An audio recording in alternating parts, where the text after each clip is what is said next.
హల్లెలూయా హల్లెలూయా. దేవుని నామానికి మహిమ కలుగును గాక. ఈ సమయంలో మనం అలాగే నిలబడి ఉండగా దేవుని వాక్యాన్ని మనం చదువుకున్నాం. అపోస్తలుడైన పౌలు గలతీయులకు రాసిన పత్రిక 6వ అధ్యాయము 15-16 వచనాలు చదువుతాను, జాగ్రత్తగా ఆలోచించండి. అపోస్తలుడైన పౌలు గలతీయులకు రాసిన పత్రిక 6వ అధ్యాయము 15-16 వచనాలు. క్రొత్త సృష్టి పొందుటయే గాని సున్నతి పొందుట ఎందేమీ లేదు, పొందకపోవట ఎందేమీ లేదు. ఈ పద్ధతి చొప్పున నడుచుకుని వారికి అందరికీ అనగా దేవుని ఇశ్రాయేలునకు సమాధానమును కృపయు కలుగును గాక. ఆమేన్. మహోన్నతుడా, మహాగణుడా, సర్వాధికారి యేసు ప్రభువా, నీ పరిశుద్ధమైన నామానికి వందనాలు, స్తోత్రాలు తండ్రి. ఈ సమయంలో మరొకసారి తండ్రి నీ కృపా సన్నిధిలో మేము ప్రార్థిస్తున్నాం నాయన. ఈ సమయంలో ప్రభువా చదవబడిన వాక్య భాగాన్ని నీ చేతులకు అప్పగిస్తున్నాం నాయన. నీ వాక్యం ద్వారా నాతో మాతో మీరు మాట్లాడండి తండ్రి. మీరు మాట్లాడుతున్న ప్రతి మాట పునరుద్ధరణ శక్తి ద్వారా ప్రభువా నా మా జీవితాలకి గొప్ప ఆశీర్వాదాన్ని ఇచ్చినట్లుగా కృప చూపండి. నీ బిడ్డలను మీరు ఆశీర్వదించండి. యేసు నామంలో ప్రార్థిస్తున్నాం తండ్రి, ఆమేన్. కూర్చోండి. మన ప్రభువును ప్రియ రక్షకుడైన యేసు క్రీస్తు యొక్క పరిశుద్ధ నామమునకు మహిమ కలుగును గాక. కూడి ఉన్న మీ అందరికీ ప్రభువైన యేసు క్రీస్తు యొక్క నామములో నా శుభములు తెలియపరుస్తూ ఉన్నాను.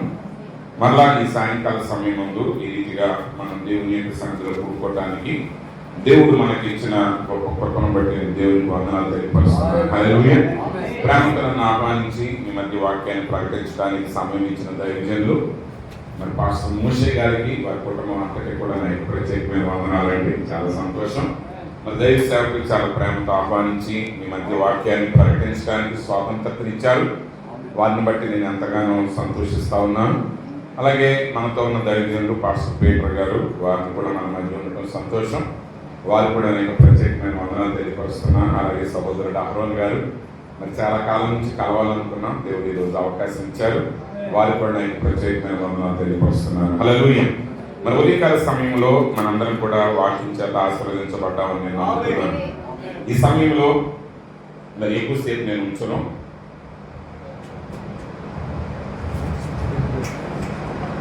అంటే నడిపింపుని బట్టి అంతసేపు అనేది నేను చెప్పలేను, కానీ ఒకసారి చాలా త్వరగా ముగించేస్తాను, లేదంటే ఆలస్యం అవుద్ది. సరే, ఏది ఏమైనప్పటికీ మనం ఖచ్చితంగా ఆత్మ నడిపింపు ద్వారా మనం దేవుని సన్నిధిలో గడపాలి. అప్పుడే మనం ఆశీర్వదించబడతాం. ఈరోజు నా యొక్క అంశం ఏంటంటే the standard in life for doing God's will.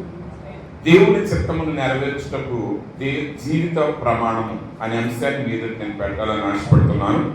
మరి సోదరుడు విలియం మ్యారియన్ బ్రెనహం గారు ఆయన ఏం మాట్లాడారో కొన్ని విషయాలు మీద నేను పెడతాను. ఎందుకనగా ఈరోజు మనము 3వ నిర్గమము ప్రజలమై ఉన్నాం. అంటే we are the people of third exodus. అంటే మనం బయటికి పిలువబడిన వారమై ఉన్నాం. మనం బయటికి పిలువబడినప్పుడు ఖచ్చితంగా మనం పూర్తిగా విడిచి రావాలి. పాత దానిని ఏది పట్టుకోవటానికి వీల్లేదు. అందులో మంచిగా ఉన్నట్టుగా చెడుగా ఉన్నా మనకి అనవసరం. కానీ పూర్తిగా విడిచి నూతనమైన దాని వైపు మనం రావాలి.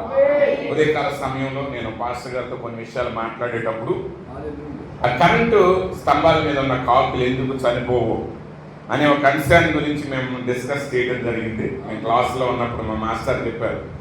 అదేంటంటే కాకి ఒకే వైర్ మీద ఉంటుంది కాబట్టి అది పాజిటివ్ మీద ఉన్నా నెగిటివ్ మీద ఉన్నా కరెంట్ పాస్ అయ్యే అవకాశం ఉండదు. కరెంట్ పాస్ అవ్వాలంటే ఆ పాజిటివ్ నెగిటివ్ రెండు కలవాలి. కలిసినప్పుడే కరెంటు పాస్ అవుతుంది అనమాట. అంటే ఒక మనిషి ఆ పాజిటివ్ వైర్ని పట్టుకుని గాలిలో ఎలాడుతుంటే అతను చావడం. కానీ విషయం ఏంటంటే ఇంకొక దాన్ని పట్టుకునే ముందు దాన్ని పూర్తిగా వదిలేయాలి. అలా కాకుండా సగం దీన్ని పట్టుకున్నాడు అనుకోండి, అతడు మరణిస్తాడు. ఇశ్రాయేలు అదే చేస్తారు. ఐగుప్తులో నుంచి వెలుపలికి వచ్చారు, కానీ అరణ్య యాత్రలో కూడా ఐగుప్తు వాడిని వదలలేదు. కాబట్టి వాళ్ళందరూ ఐగుప్తులోని అరణ్య యాత్రలోనే రాగిపోయారు. పూర్తిగా విడిచిపెట్టి వచ్చిన ఇద్దరు మాత్రమే వాగ్దాన దేశంలో ప్రవేశించారు. కాబట్టి మనం ప్రాచీన స్వభావాన్ని పూర్తిగా విడవాలి. మనం ఖచ్చితంగా మనం మొట్టమొదటిగా దృష్టి పెట్టాల్సింది దేని మీద అంటే వాక్యం నేను ఎలా ఉండాలని చెప్తుంది, ఎలా నడవాలని వాక్యం చెప్తుంది, అలా నడవటానికి నాకు శక్తినిచ్చేది ఏంటో తెలుసుకుని దాని ప్రకారంగా మనం జీవించాలి. ఒకసారి ఈ అధ్యాయాన్ని మీరు ఇంటికి వెళ్ళిన తర్వాత మరలా వచనం వెంబడి వచనం చదవండి. మీకు అర్థమైనా అర్థం కాకపోయినా పెద్ద సమస్య ఏం లేదు. గలతీయులకు రాసిన పత్రిక 6వ అధ్యాయాన్ని మొదటి వచనం నుండి జాగ్రత్తగా చదవండి, ప్రార్థన చేయండి.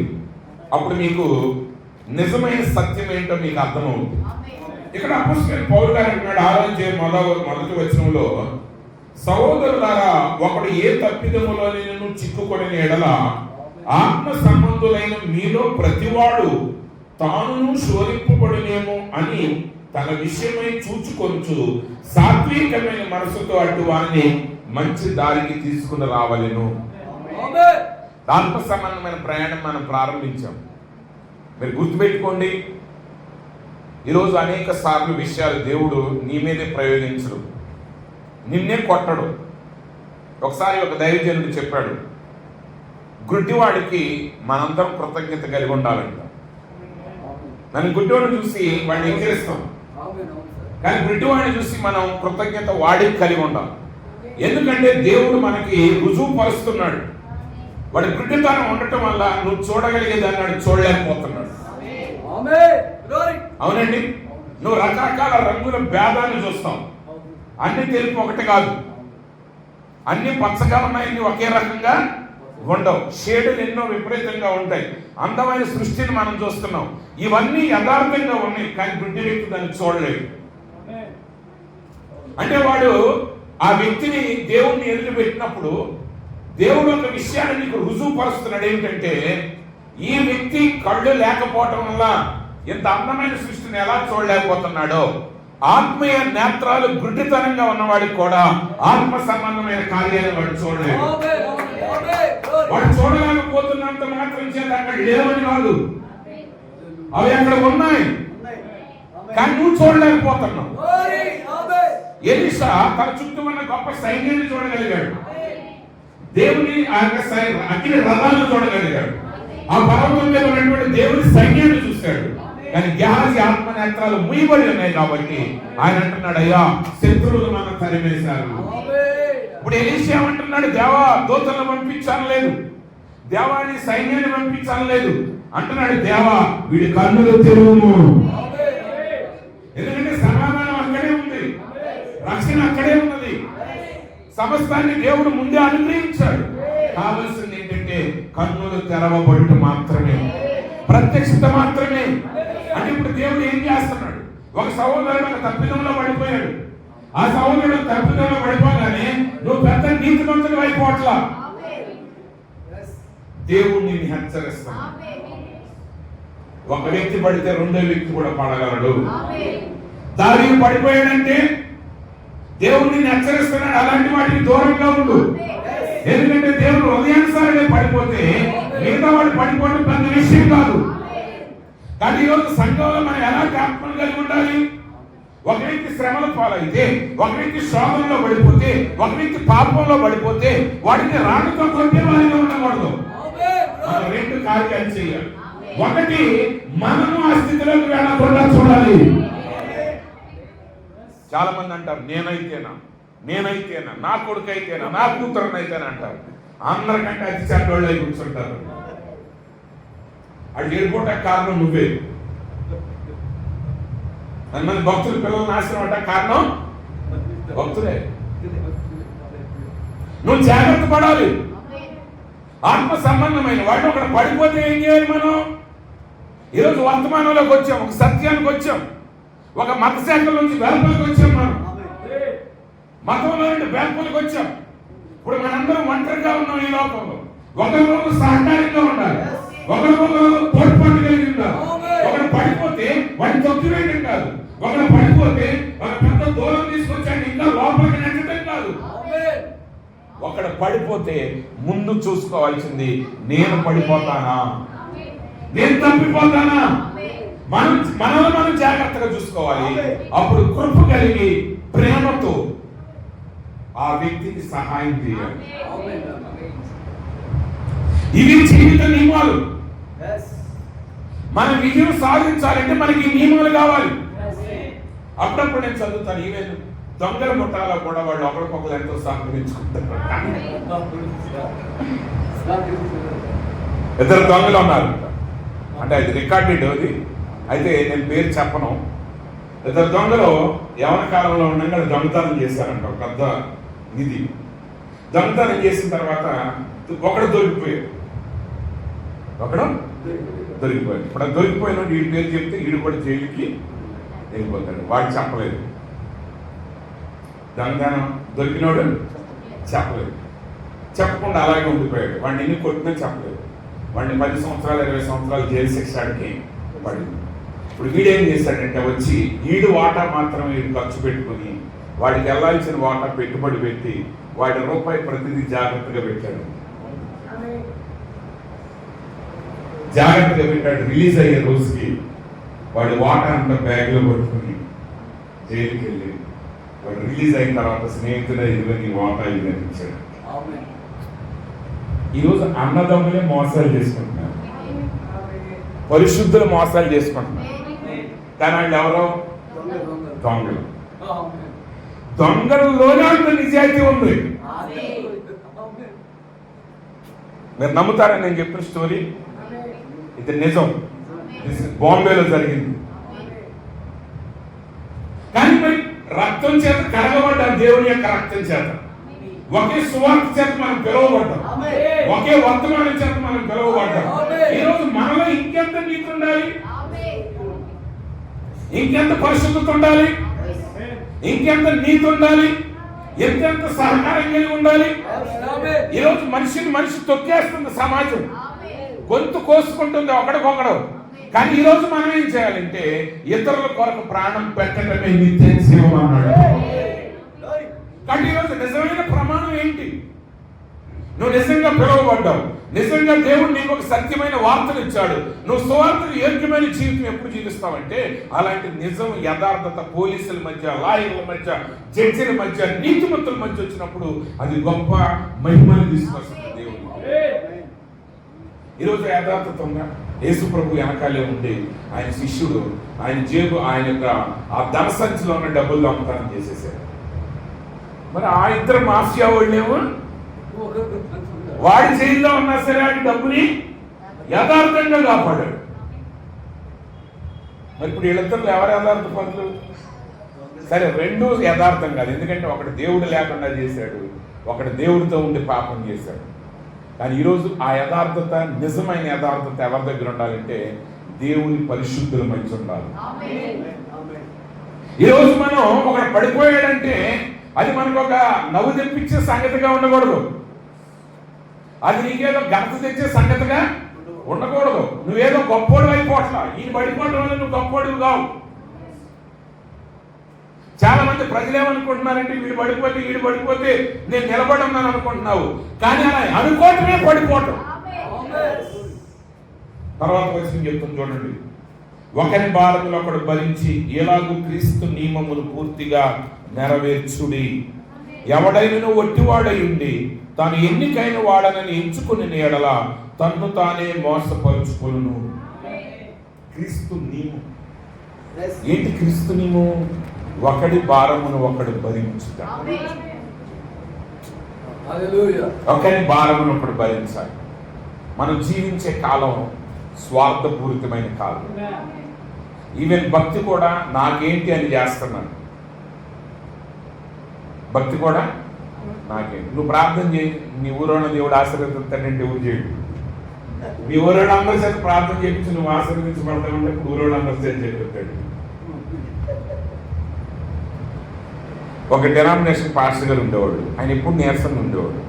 ఏంట్రా అంటే వాళ్ళ విశ్వాసులకు ఏది అవసరమైనా వచ్చి ఈయన ఉపవాసం ఉండమని వాళ్ళు.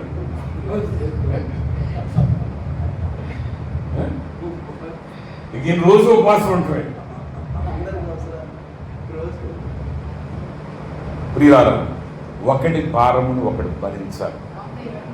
గుర్తుపెట్టుకోండి, మనలో ఒకరిని కోల్పోతే మనం పరిపూర్ణం కాలేదు. వెతకాలి. కాపర బాధ్యతే కాదు, గొర్రెల బాధ్యత కూడా అవసరమే. అట్లీస్ట్ నీ స్థానంలో నువ్వు నిల్చుండాలి. ఇప్పుడు ఆ కాపరి పోయిన గొర్రె కోసం ఎత్తుకొచ్చేది ఇంకో 9 గొర్రెలు పోయి ఉంటే ఏమయ్యేది? ఈరోజు మా కాపరి రాలేదు, ఎక్కడికి వెళ్ళిపోయాడని ఒక 4 గొర్రెలు పక్క తోటలోకి వెళ్ళిపోయింది. అప్పుడు మళ్ళీ ఆ 4 కోసం మళ్ళీ పరిగెత్తాం. ఈరోజు ఒకరి ఎడల ఒకరు రెస్పాన్సిబిలిటీ కలిగి ఉన్నాం. మొట్టమొదటిగా ఒక మానవుడు సర్ప సంతాన్ని ప్రశ్నించాడు, నా సహోదరుడికి నేను కావలి వాడినా? అది సర్ప సంతానం మాట. కానీ దేవుని బిడ్డల మాట ఏంటంటే, నా స్నేహితుల కొరకు, నా ప్రజల కోసం నేను శాపగ్రస్తుని అవుతాను, ఇష్టపడతానన్నాడు పౌలు. దేవుని పని కొరకు నన్ను ఇచ్చేసుకుంటానన్నాడు. తన ప్రజల్ని కాపాడడానికి ప్రాణం పెడతానన్నాడు. ప్రజలు నిజంగా క్రీస్తు మన కొరకు తన ప్రాణాన్ని పెట్టాడు. ఇప్పుడు మనం కావలి వారం మన సహోదరులకి, మనకు మనం కావలి వారిని, మన సహోదరులకి కావలి వారిని. మనం శిక్షించడానికి కాదు, మనం నిందించడానికి కాదు, వాళ్ళ మీద దోషారోపణ చేయడానికి కాదు, వాళ్ళని క్రీస్తు దగ్గరికి నడిపించడానికి, మరలా పడిపోయిన వ్యక్తిని లేపటానికి, జారిపోయిన వ్యక్తిని మరలా పైకి లేవనెత్తాలి. సంతోషించే హృదయాన్ని కలిగి ఉంటాం. ఒకవేళ నీ స్థితికి మించి నువ్వు ఏదైనా గొప్పోడు అనుకుంటున్నట్టే గుర్తుపెట్టుకో, బలహీనుడే తను గొప్పోడు అనుకునేది. జ్ఞాని ఎవడో తెలుసా? నిజమైన జ్ఞాని ఎవడంటే తను మూర్ఖుడని ఎరిగిన వాడే నిజమైన జ్ఞాని. ఆడికి ఏం తెలవదని తెలుసుకుంటాడు. ఏం తెలవనుడే నాకు అన్నీ తెలుసా. కొత్తగా డాక్టర్ అయ్యి మొట్టమొదటి రోజు క్లినిక్ తెరిచినాడు అనుకుంటాడు, అసలు ఇన్ని రోగాలు ఎందుకుంటున్నాయి, ఈ డాక్టర్లు అందరూ మోసం డ్యాన్లు, నేను రాయడం మెడిసిన్ ఇచ్చేయడం తగ్గిపోవడం అనుకుంటున్నాడు. అది రిటైర్డ్ అయ్యే టైంకి తెలుస్తుంది రోగాలకు ఎందుకు వస్తాయో, ఎందుకు తగ్గవో, ఎన్ని సమస్యలు ఉంటాయో. అప్పుడు ఆయనకి అర్థం అవుతుంది, ఆయన అసలు ఏమి తెలవదో, 25 ఏళ్ల క్రితం నేను అంత ఏదో. పౌలు గారు దేవుని వాక్యం చూసారు, అంత చెప్తుందో, నువ్వు ఏమీ లేకుండా నేనేదో అనుకుంటే నువ్వు ఒట్టివాడు. పరసైడ్ అదే అన్నాడు ప్రభు. పరసైడ్ గడ ఏమీ లేకపోతే నేను 2 రోజులు ఉంటున్నాను, ఉపవాసం ఉంటున్నాను, దానికి పేదలకు సహాయం చేస్తున్నాను అని చెప్పి ఆడు తృప్తి కలక్క, ఇగో ఈ సుంకరం వంటి వాడిని కాదన్నాడు. వెంటనే దేవుడు అన్నాడు, ఈ మాట నువ్వు అన్నందుకు సుంకర్ని నీకంటే నీతిమంతుడు చేస్తాడు. పరసైడు నీతిమంతుడే, కానీ పరసైడు కంటే ఎక్కువ నీతిమంతుడు సుంకరి. ఎందుకు పట్టాడు సుంకరే? పరసైడు అన్నాడు నేను వీడికంటే నీతిమంతుడు, అందుకు దేవుడు అన్నాడు నువ్వు వీడికంటే నీతిమంతుడు అన్నావు కాబట్టి వాడిని నీకంటే నీతిమంతుడు నేను చేశాను. కాబట్టి ప్రియమైన దేవుని బిడ్డలారా, ఈ వర్తమానం దగ్గరికి వచ్చాక ఎవరిని చులకనగా చూడటం చెయ్యొద్దు. ఎందుకంటే అలా ఒక మనిషిని చులకనగా చూసే స్వభావం సాతానుడి స్వభావం. ఒక మనిషిని తక్కువగా చూసే స్వభావం సాతానుడి స్వభావం. ఒక మనిషి మీద అసూయపడటం సాతానుడి స్వభావం. సాతానుడు అనుకున్నాడు దేవుని సింహాసనం కంటే నా సింహాసనాన్ని హెచ్చించుకుంటానన్నాడు అని అనుకోవటం వల్ల అందరికంటే ఎత్తైన సింహాసనం కలిగిన సాతానుడు అందరికంటే దిగువగా భూమి మీదకి పోయినాడు. ఈరోజు అదే స్పిరిట్ మతంలో పనిచేస్తుంది, అదే స్పిరిట్ మత శాఖల్లో పనిచేస్తుంది, అదే స్పిరిట్ రిలీజియన్ లో పనిచేస్తుంది. నేను గొప్ప, నేను గొప్ప, నేను గొప్ప. మనం ఎవరికంటే గొప్ప కాదు, అలాగే మనం ఎవరికంటే తక్కువ కాదు. మన విలువ క్రీస్తులో మాత్రమే ఉంది. ఆయన వెలుపల మనకేం లేదు, ఆయన లోపల మనం గర్వపడేది ఏం లేదు. అదంతా అయింది. మనం ఏం చేసినా అయింది, అది ఆయన కృప. ఈరోజు ఈ సత్యాన్ని తెలుసుకున్నావు. ఎలా తెలుసుకున్నావు? అది కృప. నీకు చూడగలిగే కన్నులు ఇచ్చాడు దేవుడు. నువ్వు అందమైన సృష్టిని చూస్తున్నావు, ఎందుకంటే దేవుడు కన్నులు ఇచ్చాడు కాబట్టి. ఈ కన్నులు నీ తల్లిదండ్రులు ఇవ్వలేదు, ఈ కన్నులు వైద్యులు ఇవ్వలేదు, కానీ కన్నులు లేని వాడికి ఈ సృష్టి వాడికి చూడలేకపోతున్నావు. కానీ ఈరోజు నువ్వు సృష్టి చూస్తున్నావు, అది దేవుని కృప. సహోదరులకు సహాయంగా ఉంది. ఇదేం పోటీ కాదు, దేవుని రాజ్యం పోటీ ప్రపంచం కాదు. దేవుని రాజ్యం అనేది స్వలాభంతో కూడింది కాదు. దేవుని రాజ్యం అనేది నువ్వు ఒక్కడైనా సింహాసనం ఎక్కడం కాదు. సో అందుకే యోసేపు అంటున్నాడు, మీ అందరికీ పోషించడానికి దేవుడు నన్ను రక్షకుడిగా పంపించాడు. అంటే యోసేపు తన యొక్క ఘనత దేనికోసం చూశాడంటే తన సహోదరులకు సేవ చేయడానికి దేవుడిచ్చిన అవకాశంగా చూశాడు. ఈరోజు వధువుగా మనల్ని ఎందుకు పిలిచాడు దేవుడు? ఆయన బిడ్డలకు పరిచయం చేయడానికి, ఆయన నామాన్ని గణపరచడానికి. ఇంకా లోకంలో పడిపోయి పతనమవుతున్న జగత్పునాది వేయబడకే ముందే ఏర్పరచబడి ఇంకా లోకంలో ఉన్న విత్తనాన్ని దేవుని దగ్గరికి ఆకర్షించడానికి దేవుడు కానీ మనం ఏదో గొప్పవాళ్ళమనే స్వభావం మనం కలిగి ఉంటే దేవుని రాజ్యంలో మన విజయాన్ని సాధించలేము. కాబట్టి ఆయన అంటున్నాడు, మీరు ఎప్పుడైతే నువ్వు అందరికంటే గొప్పవాడు అనుకుంటున్నావో అప్పుడే నువ్వు పతనమైపోయావు. ఎవడి భారమును వాడు పరీక్షించి, ప్రతివాడు తాను చేయి పనిని పరీక్షించి చూచుకొనవలెను.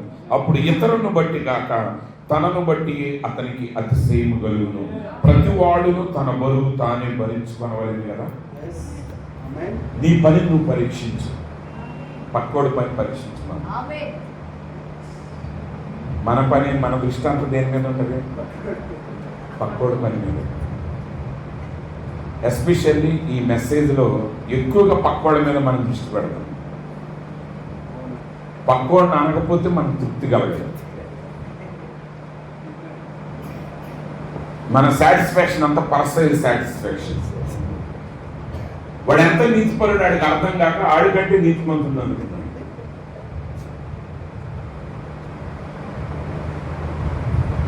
కానీ ప్రియమైన సహోదరి సహోదరుల, మన పనిని మనం పరీక్ష చేయాలి. ఎలా ఉన్నావు? వాక్యంలో నేను ఎలా ఉన్నాను, నువ్వు ఎలా ఉన్నావు? మన జీవితాన్ని మనమే పరిశీలించుకోవాలి. మన బరువును మనం మొయ్యాలి. ఈ బరువుని ఎవరు మొయ్యరు. ఇక్కడ ఇందాక చెప్పాను కదా, ఇతరుల బరువు మీరు పోయమంటే తర్వాత ముందు వచ్చిన ఉంది ఇతరుల భారం భరించండి అని ఉంది. అంటే దాని అర్థం నీ భారం నువ్వే భరించుకో. ఈ వాక్యం చదివి అందరూ వచ్చి అంటారు, నాకు అందరూ సహాయం చేయట్లేదండి, నాకు ఎవరు చేయట్లేదండి, నేను అడుగుతాను, అసలు నువ్వు ఎంతమంది చేసే లిస్ట్ సంఘం 20 మంది ఉంటారు, 20 మంది ఒకటే చెప్పేది నా గురించి ఎవరు పట్టించుకోవట్లేదండి. ఎవరంటే మిగతా 19 మంది పట్టించుకోవట్లేదు. ఇంకొక ఆయన అడిగాం, ఆయన అంటే ఎవరు పట్టించుకోవట్లేదండి నా గురించి. ఇక్కడ ఏం చెప్తుంది? నీ బరువు నువ్వు పోయి పక్కోడే బరువు. ఎవడి బరువు వాడు మోస్తా ఉంటే పక్కోడు బరువు నీ మీద తేలిపోతుంది. అందరూ పాత నిబంధన గ్రంథంలో పేదలకు సహాయం చేయడం గురించి ఎక్కువ మాట్లాడాలి బైబిల్. పాత నిబంధన గ్రంథంలో ధర్మశాస్త్రం మోషే ద్వారా ఇచ్చిన గ్రంథంలో పేదలకు సహాయం చేయడం గురించి మాట్లాడు. సాంఘిక సంక్షేమ కార్యక్రమాల గురించి బైబిల్ అసలు మాట్లాడడం. ఎందుకు మాట్లాడలేదంటే దేవుడు నమ్మేది ఏంటంటే మీరందరూ సాంఘిక సంక్షేమానికి స్పాన్సర్ చేసేవాడిగా ఉండాలే కానీ స్పాన్సర్ తీసుకునేవాడిగా ఉండకూడదు. నువ్వు నిజంగా వాక్యానుసారంగా జీవించి నీ కష్టం నువ్వు పడి నువ్వు జాగ్రత్తగా ఉండి నీ బరువు నువ్వు మోసుకుంటా ఉంటే నువ్వు ఒకరిని ఆదరించేవాడిగా ఉంటావు, నువ్వు ఒకరిని సహాయం చేసేవాడిగా ఉంటావు, నీ బరువు నువ్వు మోయగలుగుతావు. ఆ సమయంలో ఒక తేడా జరిగితే ఖచ్చితంగా ఆ స్వభావం కలిగిన వాళ్ళు వాడికి సహాయం చేస్తాడు. ఆ నిజంగా తన బరువు తానే మొయ్యాలనుకున్నవాడు ఆ సహాయం మీద ఆధారపడడు కానీ ఆ సహాయాన్ని తీసుకుని అతి త్వరగా పైకి వస్తాడు. కొంతమంది ఏంటంటే ఇంకా 4 రోజులు హాస్పిటల్లో ఉంటే బాగుంది, పనిలో బుద్ధిని కూర్చుంటారు. అవునా? సహాయం దొరుకుతుందంటే ఇంకాస్త మునగర తీసి ఏ సహాయం ఉంది దేనికి? బలహీనుడు బలం పొందటానికి.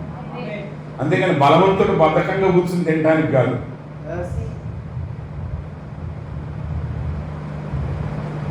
అర్థమైంది? సహాయం కావాలి దేనికి? బలహీనుడికి బలం రావటానికి. అంతేగాని బలవంతుడి బద్ధకంతో కూర్చోటానికి కాదు.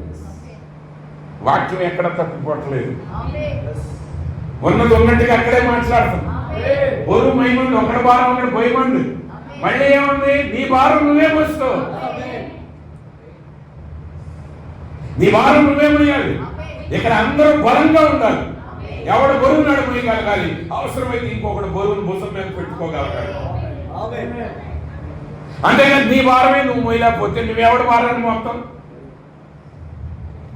నిజంగా మనం 20 మందిని మన బరువును మనమే మోయగలిగి ఇంకొకటి మోయగలిగే స్థితిలో ఉంటేనే మనలో ఒకడు బలహీనుడిగా పడితే వాడిని ఎత్తుకుని నడవగలం. మనమే నీరసంగా ఉండి, మనకే సారకపోతే, మనకే నీరసంగా ఉండి, మనమే బలహీనం అయిపోతే, మన సమస్యల కోసం మనమే ప్రార్థన చేసుకోలేకపోతే, మనలో ఒకడు పడిపోతే వాడి కోసం ఏం ప్రార్థన చేస్తాం, వాడి కోసం ఏం సహాయం తీసుకెళ్తాం. సమరయుడి దగ్గర డబ్బులు ఉన్నాయి కాబట్టి ఆ ద్రాక్షరసం నూనె పోసి కట్లు కట్టి ఎక్కించి ఇందులో పెట్టి ఆ 2 దేనాలు ఇచ్చి ఎగస్ట్రైకి మళ్ళీ ఎంతనని చెప్పేది. అంతేగాని బాబు నా దగ్గర ఉన్నది నేను చేశాను, నువ్వు కూడా చెయ్యి, నీ వంతు నువ్వు, దేవుడు ఆశీర్వదిస్తాడని చెప్పి అలా భారం మొయ్యాలి. అంటే దేవుని సంఘంలో, వధువు సంఘంలో ఉన్న ప్రతి విశ్వాసి ఏ స్థాయిలో ఉండాలంటే తన పనిని తాను పరీక్షించుకుంటూ, తన జీవితాన్ని తానే చూసుకుంటూ, వాక్యానుసారంగా ఉన్నామా లేదా, వాక్యానుసారంగా నేను ప్రతిఫలిస్తున్నానా లేదా అని చూసుకుంటూ, ఒకవేళ నీకు అర్థం కాకపోతే నీ చుట్టూ ఉన్న వాళ్ళలో జరిగే పొరపాట్లే నీలో జరిగే అవకాశం ఉంది. ఒక వ్యక్తి ఒక విషయంలో పొరపాటు పడుతుంటే ఆ విషయంలో నువ్వు జాగ్రత్త పడాలి. నువ్వు ఆ విషయంలో బలహీనుడు కాదు, కానీ బలహీనుడు కాకుండా నువ్వు జాగ్రత్త పడాలి.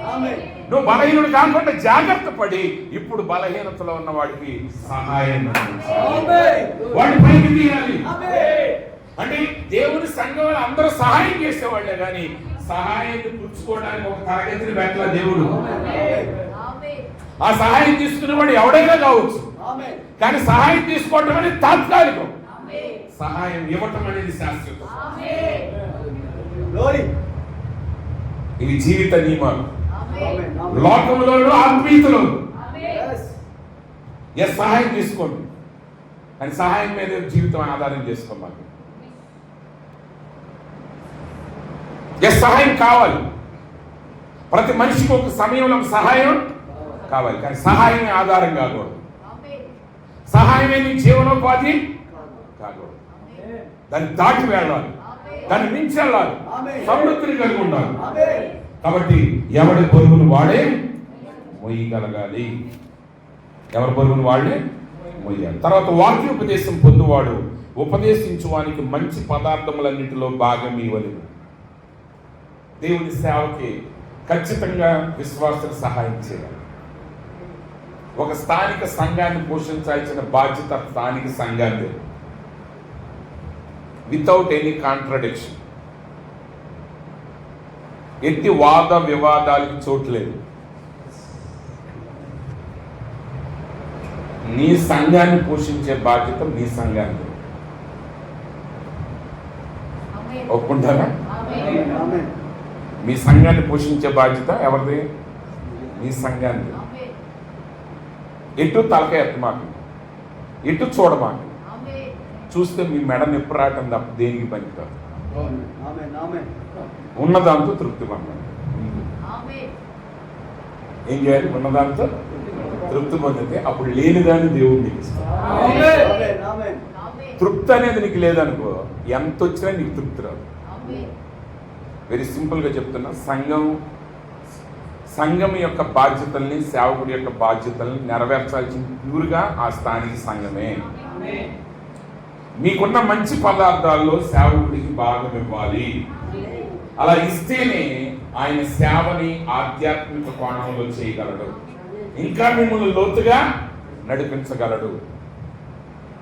రెండోది, వాక్యోపదేశము పొందువాడు సమస్త సద్విషయములలో బోధించు వానితో పాలువారై ఉండవలెను. అంటే లోకానుసారంగా మీ భాగములు సేవకునికి ఎలా ఇస్తారో ఆ సేవకుల్లో ఉన్న వాక్యము మీకు పంచబడుతుంది. అంటే మీరు కలిగిన సమృద్ధి సేవకుడు కలిగి ఉండాలి, సేవకుడు కలిగిన ఆత్మీయ సమృద్ధి సంఘం కలిగి ఉండాలి. అంటే ఈయన ఏ ఆధ్యాత్మిక స్థితి కలిగి ఉన్నాడో, ఏ వాక్య మర్మాన్ని కలిగి ఉన్నాడో అది సంఘం అదే స్థాయిలో కలిగి ఉండాలి. మీరు ఏ సామర్థ్యత కలిగి ఉన్నారో అదే సామర్థ్యత సేవకుడు కలిగి. నీ ఇంట్లో 4 కార్లు నిలబడి ఉన్నప్పుడు, 4 కార్లు కొనగలిగే సామర్థ్యత ఒక విశ్వాసం ఇంట్లో ఉన్నప్పుడు, పాస్టర్ గారికి స్కూటర్ కూడా అనవసరం అని నువ్వు అన్నావు అనుకో, నువ్వు శాపగ్రస్తుడు. ప్రజలు ఏంటంటే వాళ్ళు ఉన్నతమైన స్థానంలో ఉంటారు. నువ్వు సేవకుడికి అవసరమా? ఫోన్ అవసరమా? సేవకుడికి పక్క అవసరమా? సేవకుడికి బెల్ట్ అవసరమా? నేనైతే బతికేవాడు. ఓకే, ఆ సేవకుడు ఏమనుకుంటాడు, నేను ఆ వాక్యం వేయటం వల్లే వీళ్ళు నిత్యజీవానికి వెళ్తున్నాడు, లేకపోతే కళ్ళు మూసుకుని లోకంలోకి వెళ్ళిపోయేవాళ్ళు అంటాడు. అంటే దీని అర్థం ఏంటంటే, నువ్వు దేవుని సేవకి పెట్టే హృదయం నీకు లేదంటే అసలు నీకు రక్షణ అనుభవమే లేదు. నువ్వు ఖచ్చితంగా అది నీ బాధ్యత. సంఘము తనకు అవసరమైన దాని కొరకు ఆమె ఖర్చు పెట్టాలి, ప్రయాసపడాలి, కలిగిన దాంతో తృప్తి పొందాలి. రూతు పొలంలోకి వెళ్ళింది, పరిగెళ్ళింది, ఎవరిస్తే కొంచెం తిని తృప్తి పొంది కొంచెం అత్తగారికి తీసుకొచ్చింది, పని చేసింది. అంతేగాని వచ్చాను ఆడెట్టగో పోయాడు, దీని అమ్మగారికి ఆస్తి లేదు, పాస్తి లేదు, తినడానికి అని ఆడవలేదా? పని చేయడానికి వెళ్ళి పొలంలో పని చేసింది, కష్టపడింది. ఆ కష్టం ఒక రోజు ఆమెను ఎక్కడికి తీసుకెళ్ళిందంటే అదే పొలానికి యజమానురాల్లాగా మార్చింది. అనేక మంది దాస్యులకు ఆహారం పెట్టేదానిలాగా చేసింది. ఎక్కడి నుంచి ప్రారంభమైందంటే తన ఆహారం కోసం, తన అత్త కోసం ఆమె పడిన ప్రయాస నుండి ఆ సమృద్ధి వచ్చింది. పొలంలో మొదలైంది. ఈరోజు మీరు ప్రయాసపడాలి. మీకేం కావాలో మీరు ప్రయాసపడాలి. మీ ప్రయాసను మించింది మీరు కాదు. దానికోసం ఎవరి వైపు చేయి దాచకండి, ఎవరి వైపు ఆధారపడకండి, ఎవరికి రుణస్థులు కాకండి. దేవునికి మాత్రమే మనం రుణస్థులు. మన మీద సంపూర్ణమైన అధికారం దేవునికి మాత్రమే ఉంది. కాబట్టి నిజంగా యథార్థ హృదయంతో అన్ని విషయాల్లో సేవకుడికి సహకరించాలి. అన్ని విషయాల్లో ఆయన ఏ ఆధ్యాత్మిక స్థాయిలో దేవుడు ఆయన లేపుతున్నాడో అదే స్థాయిలో మీరు వెంబడించండి. ఆయన దేవుడు మూడు స్థాయిలో పెంచుకుంటే మీరు ఒక స్థాయిలో తిరుగుతుంటే ఆయన మీకోసం కిందకి దిగాల్సి వస్తుంది. మీరు ఒక స్థాయిలో, మీరు మొదటి అంతస్తులోను, ఆయన 7వ అంతస్తులో ఉండకూడదు. ఆధ్యాత్మికతలో ఆయన అదే స్థాయిలో ఉంటారు. మీ ఇంట్లో మీరు ఊరు వెళ్ళేటప్పుడు అందరికి ఏసీ బోగి బుక్ చేశారనుకో, పాస్టర్ గారిని తీసుకెళ్ళినప్పుడు ఆయన కూడా ఏసీ బోగి బుక్ చేయండి. ఒకవేళ పాస్టర్ గారిని కూడా మీరు తాము కూడా ఏసీ బుక్ చేయండి. కొంతమంది ఏం చేస్తారంటే పాస్టర్ గారికి ఏసీలో బుక్ చేస్తారు, పాస్టర్ గారికి జనరల్ టికెట్ చేస్తారు. లేదా కొన్నిసార్లు ఇద్దరికి జనరల్లో టికెట్ తీస్తారు. దాని అర్థం ఏంటంటే అసలు నువ్వు క్రైస్తవుడివే కాదు. నేర్చుకోండి. నేనేదో రైలు కొనమన్నట్లా నీ స్థాయిలో నీ సేవకుడి గురించి అట్లీస్ట్ ఇంకెక్కువ ఉండాలి. ఒకవేళ ఎక్కువ పెట్టలేకపోతే నీ స్థాయిలో నువ్వు బాగుంది. ఆయన స్థాయిలో ఆధ్యాత్మికత, అంటే ఆయన ఆధ్యాత్మికతలో కొలత లేకుండా మీకు ఇవ్వాలి, మీరు కొలత లేకుండా ఆయనకి ఇవ్వాలి. ఎందుకంటే ఒకరు లేకుండా ఇంకొకరు లేదు. మిమ్మల్ని కాదంటానికి సేవకుడికి అధికారం లేదు. కొంతమంది అంటారు నాకు సంఘం అవసరం లేదు, దేవుడే పోషి పెట్టింది వీళ్ళు దేవుని బిడ్డలో, వీళ్ళు ఎవరో రోడ్ల మీద తిరిగేవాడు కాదు. మోసే గారు ఎవరు వెళ్ళారు? దేవుని కుమారులు, దేవుని కుమార్తెలు. అందుకని మీరు అక్కర్లేదు నాకు దేవుడే అంటే అది ఒక మాట, కానీ అది రియాలిటీ వర్తమానంలో కాదు. మీరంటారు దేవుడితో మాట్లాడటానికి ఆయన పెట్టింది. ఆయన దాటి రాడు దేవుడు. ఆయన పెట్టిన దాటి ఈ సేవకుడి దగ్గరికి రాడు, సేవకుడిని దాటి విశ్వాస దగ్గరికి వెళ్ళాడు. ఏదంటే ఆకలేసినప్పుడు దేవుడు ఏమన్నాడు? కాకులతో పోషించినంతకాలం పోషించాడు, కానీ సమయం అయిపోయింది, వెళ్ళి నువ్వు సారైపోతే విధవరాలు ఇంటికి వెళ్ళావు. అదేంటి ప్రభు, విధవరాలు ఇంటికి నేను ఎంతమేంటి, నేను నీ ప్రవక్తను ఆయన, నువ్వే పోషించనలేదు ఆయన. అంటే వాళ్ళిద్దరిలో ఎవరెవరిని పోషించారు? ఈ ప్రపంచంలో ఎక్కడైనా ఒకడు ఇచ్చేవాడు, ఒకడు తీసుకునేవాడు ఉంటాడు. ఎవడైనా ఒకటి ఇచ్చేవాడు, తీసుకునేవాడు ఉంటాడు. బైబిల్ గ్రంథంలో ఒకే ఒక చోట ఇద్దరు ఇచ్చిన వాళ్ళు కలిసిన స్థలం ఏంటంటే ఏరియా. ఏరియా ఇచ్చాడు, విధవరాలు ఇచ్చింది. అసలు తీసుకున్న వాళ్ళు ఎవరు లేరు. ప్రవక్త అంటాడు, ఇద్దరు ఓమ్ని పొటెంట్స్ కలిసినప్పుడు గొప్ప కార్యం జరుగుతుంది. Both are sponsors. ఇద్దరు ఇచ్చేవాళ్ళు. అది ఆధారపడింది ఎవరు వాళ్ళిద్దరిలో? కాబట్టి ఇక్కడ ఎవరి మీద ఆధారం లేదు. కానీ ఇద్దరం కలిస్తేనే ఒకటవుతాం. విశ్వాసం లేకుండా సేవకుడు లేదు, సేవకుడు లేకుండా విశ్వాసం లేదు. పిల్లలు ఉంటేనే నిన్ను తండ్రి అంటారు, అంతేగాని పెళ్ళావు కానీ నిన్ను తండ్రి అని ఎవడు పిల్లవు. అది మంచోడు, చెడ్డోడు, పుచ్చోడు, ఎచ్చోడు మా పిల్లలు ఉండాలి. అప్పుడు వీడు తండ్రి అవుతాడు, లేకపోతే వీడు ఎగ్గొట్టుమవుతాడు అవుతాడు. తర్వాత సంగతి పిల్లోడు మంచోడా లేదా, ఆడు గంతెత్తన్నాడా, అవమానం చేస్తున్నాడని తర్వాత పాయింట్. అంటే మీరు లేకుండా సేవకుడు లేడు, సేవకుడు లేకుండా మీరు లేదు. కాబట్టి దీన్ని మనం ఉపయోగించుకుని మర్యాదగా, ఘనంగా ఒకరినొకరు హెచ్చించి ముందుకు సాగాలి. అప్పుడు సంఘం నిలబడదు. ఖచ్చితంగా సేవకుడికి ఆధారం దేవుడు, దేవుడు తర్వాత దేవుని ద్వారా ఇవ్వబడిన బిడ్డలు. సంఘమే ఆయన స్వాస్థ్యం. దేవుడు అన్నాడు, నేనే నీ స్వాస్థ్యాన్ని అన్నాడు. లేవీయులు దేవుడు ఎలా ఇచ్చాడు స్వాస్థ్యం? ఇశ్రాయేలే స్వాస్థ్యం. కానీ ఉపదేశం పొందేవాడు, ఉపదేశం ఇచ్చేవాడికి మేలు పదార్థాలు ఇవ్వాలి.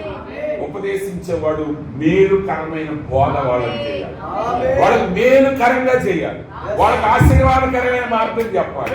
వాళ్ళు నశించిపోయినప్పుడు ప్రేమతో రక్షణ నడిపించాలి, బలహీనం పడినప్పుడు లేపాలి. ఇవి మనం చేయాల్సిన పని, అవునా కదా? ఏలయనగా గుర్తుపెట్టుకోండి, మోసపోకుడి దేవుడు వెక్కిరించబడడు.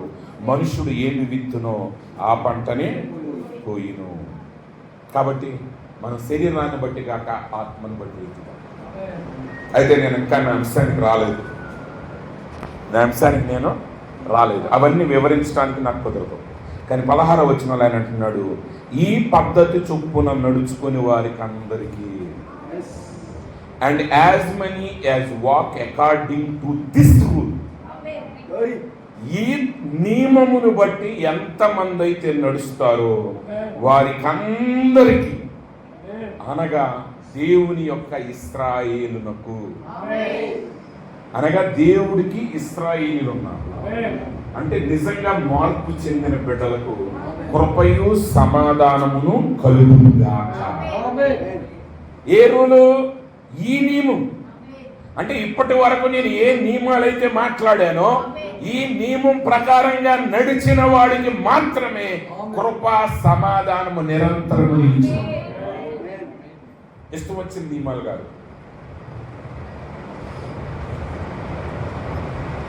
ఏ నియమాలండి? ఇష్టం వచ్చిన నియమాలు కాదు, ఆత్మ నియమం కావాలి. ఈ వర్తమానం మనకి ఎంతో గొప్ప కార్యాలు బోధిస్తుంది. ఏదో మత శాఖ ఇదే అని ప్రత్యక్షతల వరకే కాదు. నిజంగా ప్రత్యక్షత మనల్ని ఏం చేయాలంటే నిజమైన దేవుని కుమారుడు కుమార్తె యొక్క ప్రత్యక్షతని ఈ సృష్టిలో చూపించాలి. అందునిమిత్తే దానికంటే పై వచనంలో అంటున్నాడు పౌలు గారు, క్రొత్త సృష్టి పొందుటయే గాని సున్నతి పొందుట ఎందేమీ లేదు, పొందకపోవుట ఎందేమీ లేదు. గుర్తుపెట్టుకోండి, కొన్ని పనులు మీరు చేసిన తర్వాత ఇంకా వెనక్కి తిరిగి దాని గురించి గప్పాలు కొట్టుకోవటానికి ఉపయోగం ఏం లేదు. ఇప్పుడు ఆ పాస్టర్ గారు అబ్బాయి ఇంజనీరింగ్ చదువుతున్నారు. ఫస్ట్ సెకండ్ ఇయర్ అమ్మా, ఇప్పుడు third year. Okay, third year. ఇప్పుడు ఇంజనీరింగ్ కాలేజీలో సీట్ రావాలంటే ఆయన ఎంసెట్ రాయాలి. ఎంసెట్లో స్టేట్ ఫస్ట్ వచ్చిందండి. ఎంసెట్లో స్టేట్ ఫస్ట్ వచ్చింది. ఇప్పుడు ఆ కాలేజీలో ఆయన చేరతాడు. మొట్టమొదటి రోజు ఆ కాలేజీలో ఫ్రెషర్స్ డే రోజున వాళ్ళ ప్రిన్సిపాల్, డిపార్ట్మెంట్ అందరూ చెప్పుకుంటారు, మన కాలేజీలో స్టేట్ ఫస్ట్ వచ్చినట్టు చేరాడు. మన కాలేజీలో ఎవరు చేరారండి? స్టేట్ లేపుతారు, చప్పట్లు కొడతారు. ఎక్కడి నుంచి వచ్చావు? మా ఊరు పలానా సత్తెనపల్లి పాస్టర్ మోషే గారి అబ్బాయి సో అండ్ సో అందరు చప్పట్లు కొడతారు, మెచ్చుకుంటారు. అది 4-5 రోజులు ముచ్చటే. మొదటి సెమిస్టర్ ఎగ్జామ్స్ వచ్చేసరికి 60%, 40% వచ్చింది అనుకోండి. ఈయన కంటే తక్కువ వచ్చినా ఏం బాధ ఉండదు, కానీ ఈయన మాత్రం పొడుస్తారు. యారా నువ్వు స్టేజ్ ఫస్ట్ వచ్చింది, ఇక్కడ చూస్తేనేమో ఏ డ్రైవింగ్ అది అయిపోయింది. ఫ్రెషర్స్ డే రోజు చప్పట్లు కొట్టి అయిపోయింది. ఆయన కూడా మర్చిపోవాలి. ఏంటి నాకు ఎంసెట్లో స్టేట్ ఫస్ట్ వచ్చింది, అది అయిపోయింది. ఆ కార్డుకి విలువ లేదు. నువ్వు ఇప్పుడు కాలేజీలో జాయిన్ అయ్యావు. ఎప్పటి నుంచి నువ్వు చెప్పే పాఠాలు చదువుకుంటా, జ్ఞానం పెంచుకుంటా, ప్రతి పరీక్షల్లో మార్కులు తెచ్చుకుంటా, నువ్వు ఎక్కడ బలహీనంగా ఉన్నావు అక్కడ బలపరుచుకుంటా నువ్వు ముందుకు సాగాలి. అదేమంటే మాట్లాడరా ఎవడనుకున్నావురా ఎంసెట్లో స్టేట్ ఫస్ట్, ఎంసెట్లో స్టేట్ ఫస్ట్ అట్లా ఎన్ని సంవత్సరాలు చెప్పుకుంటావు? 4th ఇయర్లోకి వచ్చి నేను స్టేట్ ఫస్ట్ తెలుసా ఎంసెట్లో అంటే అయిపోయింది. నువ్వు బాప్తిసం తీసుకున్నావు అయిపోయింది. నువ్వు దశంభాగం ఇచ్చావు అయిపోయింది. నువ్వు వర్తమానం నమ్మేవు అయిపోయింది. మళ్ళీ ఇంకా పెట్టుకుని ఇదిగో నేను తెలుసా నాకు బాప్తిసం ఇచ్చిన ఎవరో తెలుసా? అమెరికా నుంచి వచ్చిన ఆయన నాకు బాప్తిసం ఇచ్చాడు, జపాన్ నుంచి వచ్చిన ఆయన బాప్తిసం ఇచ్చాడు, నేను యార్దాన్ నదిలో తీసుకున్నాను, నేను జెఫర్సన్ విల్లో తీసుకున్నాను. ఎస్, గ్రేట్, అది గొప్ప కార్యం అయిపోయింది. నువ్వు తర్వాత స్టెప్ ఏంటి? నీ స్టేట్ ఫస్ట్ వచ్చింది ఏంటి యూజ్? ఇప్పుడు 4 ఏళ్ళు సరిగా చదివావా? మంచి మార్కులు తెచ్చుకున్నావా? తెచ్చుకుంటే సుఖమైంది. జ్ఞానం ఉందా? ఆ జ్ఞానాన్ని సమాజానికి వాడగలవా? ప్రయోజనకరంగా మార్చగలవా? నీ క్యారెక్టర్ ఉంది. ఇవన్నీ ఉంటేనే వాటికి విలువ. ఏదో ఒకటి సాధించేసి మాట్లాడితే మేము 10 ఏళ్ల క్రితం అయితేనండి వారానికి 2 రోజులు ఉపవాసం ఉండేవాళ్ళం అండి. ప్రతి నెల చివరి 3 రోజులు ఉపవాసం ఉండేవాళ్ళం. ప్రతి ప్రారంభంలో 3 రోజులు ఉపవాసం ఉండేవాడు, నడిచి వచ్చేవాడు. ఇప్పుడు కారు కొన్నాము రావు ప్రార్థనకి. గుడిసెలో ఉన్నప్పుడేమో ఉపవాసాలు ఉండేవాడివి. బిల్డింగ్ కట్టిన తర్వాత పాస్టర్ గారిని ఇంటికి పిలుస్తావు. నీ ఖాళీ ఉన్నప్పుడు వచ్చి ప్రార్థన చేసుకోవాయా పాస్టర్? ఎందుకంటే గొప్పళ్ళు ఉంటారు. మరి పాస్టర్ గారు ప్రార్థన చేసి ఇదిగో బజార్లో కేకేస్తారు. మేము పాస్టర్ గారు ఇగో మా ఆవిడ ఏదో అరిసెలు చేసింది, పిల్లలు తింటారు, పట్టుకుపోండి వెళ్ళి ప్రార్థన చేసి పట్టుకుపోండి అని ఈడిచ్చే అరిసెల కోసం సత్యపల్లి సెంటర్, తాలూకా సెంటర్లో అరిసి చెప్తారు. అంటే వాళ్ళందరూ కావాలి. సిగ్గు మాలిన పనులు ఏదో great. Yes, great. Then what? తర్వాత ఏంటి? నీకు జేఎన్టీ కాలేజీలో సీట్ వచ్చింది అయితే ఏంటి? మంచిదే. కానీ నువ్వు రోడ్లమ్మడి తిరిగితే కుదరదుగా. నువ్వు అమెరికా నుంచి వచ్చిన సేవకుడితో ప్రభు బాప్తిసం మంచిది, గ్రేట్. దేవుడు నీకు మంచి అవకాశాన్ని ఇచ్చాడు, ఎక్కువ సత్యాన్ని బయలుపరిచాడు. మరి నీ జీవితం అంతగా మారిందా?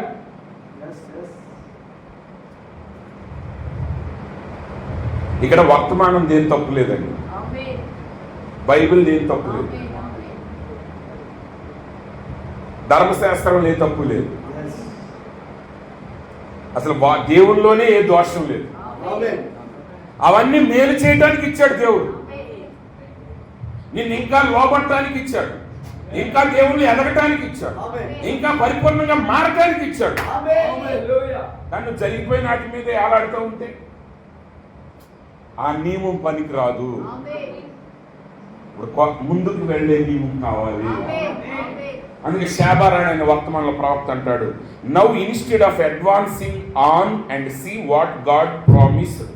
అంటే దేవునిలో ముందుకు సాగిపోయి దేవుడు చేయబోయే వాగ్దానాల వైపు చూడటం మాని we look back and see what some brother behind us says. మన వెనక్కి తిరిగి మన వెనకాల ఉన్నవాడు ఎవడేమంటున్నాడు అది కావాలి మనకి. ఎంటైర్ మెసేజ్లో ఉన్న అతిపెద్ద దుర్లక్షణం, దుర్గుణం ఏంటంటే, నీచమైన గుణం ఏంటంటే, ఒకడు మెసేజ్లోకి వచ్చి ఒక 6 నెలలు అవ్వకముందే ఆంధ్రాలో, తెలంగాణలో, చెన్నైలో, బాంబేలో, ఢిల్లీలో, పంజాబ్లో, ఆస్ట్రేలియాలో, జర్మనీలో, జపాన్లో, అమెరికాలో, ఆఫ్రికాలో ఎంతమంది సేవకులు ఉన్నారు. ఆడల్లో మంచోడెవడు, చెడ్డోడెవడు, ఆడలో నిలబడ్డవాడెవడో, పడిపోయేవాడెవడో. ఇంత సబ్జెక్ట్ మీకు అవసరమా? నువ్వు ఒక విశ్వాసవి. నీకు విజయవాడలో సేవకుడు పడిపోయినోడు ఎవడో నిలబడ్డావుడో ఎందుకు నీకు అసలు నువ్వు పడ్డావో నిలబడ్డావో నీకే తెలవదు. అసలు నీకు ప్రాణం ఉందో లేదో, దెయ్యానివో శవానివో అర్థం కాదు నీకు. నీకు ఇక్కడ కూర్చొని నీకు మ్యాప్ వేసుకుని కూర్చుంటున్నారు. ఇక 90% డెనామినేషన్లో పెద్ద పెద్ద సేవకులకు కూడా అవతల జిల్లాలో ఉన్న సేవకుల పేర్లు తెలవదాడు. ఎంటైర్ మెసేజ్ విశ్వాసాలను అడగండి. అడవిలో ఉంటే చర్చి అడిగి అక్షరం ముక్క రాదు, కానీ అక్కడ వదిలిపెడితే అర్థం 5 నిమిషాలు మాట్లాడితే షిండే గారు, ఐజక్ వసంత్ కుమార్ గారు అట్టంట కదా, షిండే గారు ఎట్టంట కదా, ఆశీష్ గారు అట్టంట కదా. అసలు నేనంటాను, ఊరి నాయన నాగే తెలవదు ఎంతమంది పేరు, అసలు మీకెందుకురా నాయన. సడన్ గా మీ చిన్నబ్బాయి పేరు ఏంటంటే మా చిన్నబ్బాయి పేరండి. ఏంటి చిన్నబ్బాయి పేరు? నీకేమో నీ కొడుకు పేరు తెలవదు, ఆడు ఏం చేస్తున్నాడో తెలవదు, అసలు నువ్వేం చేస్తున్నావో నీకు తెలీదు. నీకు ఎవడు కావాలి? పక్కనోడు కావాలి, వధువు కాదు. ఆ ఒక్క రూల్ చాలు. You are unfit to be the child of Lord. నీకు అవసరమా? నీకెందుకు అవసరం? అది నీ బాధ్యత అంతవరకే, నీ పరిధిలో వరకే. నీకు దేవుడు ఎంతవరకు కొలతేసాడు అంతవరకే. You are a believer, be a believer. నీకెందుకు అంత సంగతి? నీకు కావాల్సింది నీ పాస్టర్ నీకు చెప్పేది సత్యమా కాదా, ఆయన తీసుకొచ్చి చెప్పేది సత్యమా కాదు, ఆ వాక్య ప్రకారంగా నేను మారేనా లేదా. ఒకవేళ అంతకంటే ఎక్కువైంది అనుకో ప్రార్థన చేయ, ప్రభువా నాకే ఎంత వాక్యం ఇచ్చి మా అయ్యగారికి ఇవ్వకపోతే అంటగా ఆయనకి కూడా మాట్లాడని ప్రార్థన చేయ. లేదు ఒకడు పనికిమాలినోడు పక్క ఊరిలో ఒకటి తెలిసాడు, నేను సహాయం చేయాలి, లేదా వాడి కోసం వారం రోజులు ఉపవాసం ఉండి ప్రార్థన చేయాలి. చేయలేకపోతే నోరు మూసుకుని గురించి పక్కోడి గురించి వెనకోడి గురించి వెళ్ళిపోయింది మనకి. అసలు నువ్వు ప్రార్థన చేస్తున్నావు అంటే వెనక్కి తిరిగి ఆమె చేయదండి ఏం చేయదండి అంటారు. ఇది ఏ రూల్ ప్రకారం నడుస్తున్నాం మనం? ఈరోజు వర్తమానంలో ఇంత సత్యం తెలిసిన తర్వాత, ఇన్ని ముద్రలు బయలుపరచబడిన తర్వాత, జగత్ పునాదికి ముందే దాచబడిన మర్మాల్ని దేవుడు ఈ రోజు మనకు బయలుపరిస్తే మనం దేని గురించి ఆలోచిస్తున్నాం? ఎంత దరిద్రం. ఈరోజు మన సంఘాలు ఎదగలేకపోవటానికి ఈ వర్తమానం నిజంగా విశ్వాసులు ఎంతో త్యాగం చేసి వచ్చారు, సేవకులు ఎంతో త్యాగం చేసి వచ్చారు. నేను కాదను. ఈరోజుకి వర్తమానంలోనికి రావాలంటే ఒక మనిషి ఎంతో త్యాగంతో రావాలి. వచ్చిన ప్రతి వాళ్ళు, కొత్తగా వచ్చిన ప్రతి వాళ్ళు అదే త్యాగంతో వచ్చారు, వస్తున్నారు. కానీ వచ్చాక లోపల బ్యాడ్ రూల్స్, చెడ్డ రూల్స్. ఒక రకంగా చెప్పండి, నేను మంచి చెడు అనేది మీకు అనవసరం. పాస్టర్ గారు పిలిచాడు, వాక్యం చెప్తున్నాను అంతే, వెళ్ళిపోయిన తర్వాత మీకు అనవసరం. తేడా వస్తే పాస్టర్ గారు వాక్యం కావాలంటే ఆయనే చెప్తారు, ఆయన ఇంకొకరిని పిలుస్తారు. రేపు వారం ఇంకొకరిని పిలిచాడు అందుకని మీకు అనవసరం. అని చెప్తే కనుక చెప్పకపోతే మానేది. అంతేగాని నాకు మాకు జాషువా గారే కావాలి, నువ్వెవరు అడగటానికి నీకు అధికారం అంతే, నీకు అనవసరం. ఎవరో వచ్చాడు, అది నీకు అనవసరం. తప్పు చెప్పాడా? పాస్టర్ గారు అన్నాడు, ఏంటి పాస్టర్ గారు తీసుకొచ్చారు ఆయన్ని, ఇలాంటి వాక్యం ఎలా చెప్పాడు, మీరు ఎప్పుడు ఎలా చెప్తున్నారు కదా, ప్రవక్త ఎలా చెప్పాడు కదా. 10 మందితో మాట్లాడి శాపం తెచ్చుకునే బదులు పాస్టర్ గారు కోప్పడి తిడతాడు. ఇప్పుడు ఒకవేళ ఆయన అంత మంచి మనసు లేదు అనుక ఆయనకి, నన్ను అడుగుతారా వెరీ ఫుల్ బ్రెడ్ అని తిడతాడు. తిట్టే అది మంచిదా? లేకపోతే 10 మంది భక్తులను అనుకుని శాపం తెచ్చుకోవడం కొడతాడు. 10 మంది ముందు నన్ను ఎదిరించాడు అంటాడు, అంతవరకు అక్కడితో అయిపోతుంది. అది మంచిదా? ఒక సేవకుడిని ఒక మాట్లాడి శాపగ్రస్తం అవడం మంచిదా? ఏ నియమాలు పట్టి నడుపుతున్నాము? దేవుడికి కావాల్సింది నువ్వు నూతన సృష్టి అయ్యావా లేదా. అంతేగాని అమెరికా సేవకుడితో ఇప్పించుకున్నావా బాప్తిసం, ఆస్ట్రేలియా సేవకుడు ఇచ్చాడా, ఆఫ్రికా సేవకుడు ఇచ్చాడా కాదు. ఎస్, మంచిది. కానీ దాన్ని అడ్డుపెట్టి అల్లరి చిల్లరగా తిరగదు. దాన్ని అడ్డుపెట్టి వాక్యానికి వ్యతిరేకంగా తిరగదు. దేవుని సంఘంలో లేని నియమాలతో మీరు నడవద్దు. ఈరోజు దేవుడు మనల్ని పిలిచాడు. ఏం చేయాలనుకుంటున్నాడు దేవుడు ఈ తరంతో? ఆయన ఈరోజు ఆయన ఆత్మ ఎలా అభివృద్ధి చెందుతుంది, ఆయన ఇంకా ఎలాంటి కార్యాలు చేయాలనుకుంటున్నాడు, ఆ పనిలో నీ పనేంటి, నీ భాగం ఏంటి?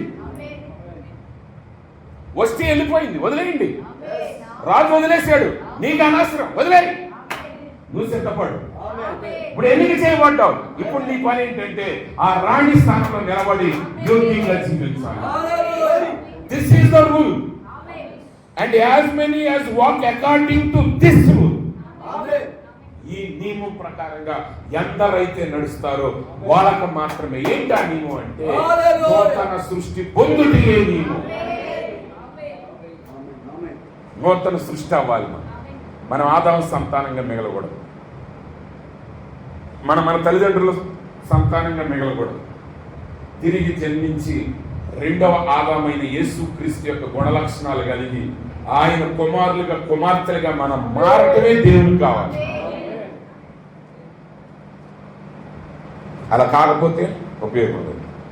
కాబట్టి వాళ్ళు instead of advancing on and see what God promised, దేవుడు వాగ్దానం చేసిన దాన్ని పట్టుకుని ముందుకు సాగటానికి బదులుగా వాడు వెనక్కి తిరిగి ఏదో ఒక సహోదరుడి కోసం మాట్లాడుతున్నారు. Let's don't look back, look forward. వెనక్కి చూడొద్దు, ముందుకే చూడు. మూవింగ్ ఆన్ ఆన్, ముందుకే నడుస్తావు, ముందుకే నడుస్తావు. We have untapped resources. ఎవరో చూడని గొప్ప నిధులను మనం కలిగి ఉన్నాం.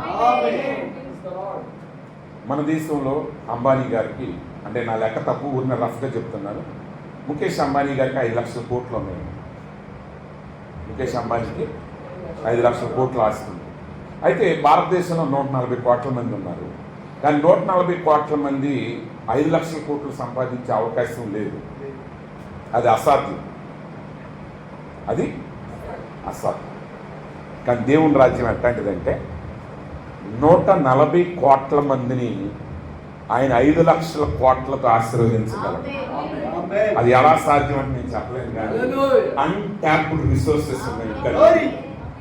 ఎంతమంది బోధకులు, ఎన్ని బోధకులు వచ్చినా దేవుడు ఒక సేవకుని, ఇప్పుడు రేపు ఆ పిల్లల్ని పిలిచాడు అనుకో 10 సంవత్సరాల తర్వాత, ఆయన వచ్చి అనొచ్చు ఇంత వాక్యాలు అందరికీ తెలిసిన తర్వాత నేను బోధించేది ఏమన్నా లేదు. ఎవడు బోధించినది ఇంకా బయలుపరచబడిన సత్యాలు అన్ట్యాప్డ్ రిసోర్సెస్. దేవుడు అంత నిధులు కలిగి లోకస్తులైతే ఆ పెద్ద పెద్ద వ్యాపారవేత్తల దగ్గరికి చిన్న వ్యాపారవేత్తల దగ్గర మనకు సహాయం చేయండి అంటారు. కానీ ఈరోజు దేవుని నియమం ఏంటంటే వెనక్కి చూడొద్దు, ఒకడి గురించి మాట్లాడొద్దు, ముందుకు సాగిపో. దేవుడి దగ్గర అనంతమైన నిధులు. నువ్వు ఎవరి దగ్గర కొట్టుకురావట్లేదు. ఇప్పుడు మోషే గారి ద్వారా దేవుడు, నేను మోషే గారి దేవుడు ప్రత్యక్షమైన నా కుమారుడు మోషే, నేను నీ సత్యపల్లిలో సంఘం వేస్తున్నా, నా సంఘంలో 5 లక్షల మంది విశ్వాసులు ఉంటారు అన్నాడు అనుకోండి.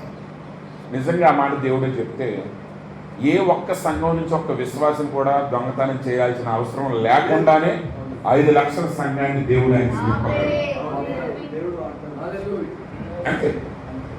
రేపు ఇంకొకటి పిలిచి ఆడికి 10 లక్షలు అన్నాడు అనుకో, ఈ 5 లక్షల్లో ఒక్కడిని కూడా తీయాల్సిన అవసరం లేదు దేవుడు. నువ్వు కడితేనే పీకాలి, ఆడి దగ్గర నుంచి వీడి దగ్గర నుంచి. అప్పుడు దేవుని నియమం కాదు.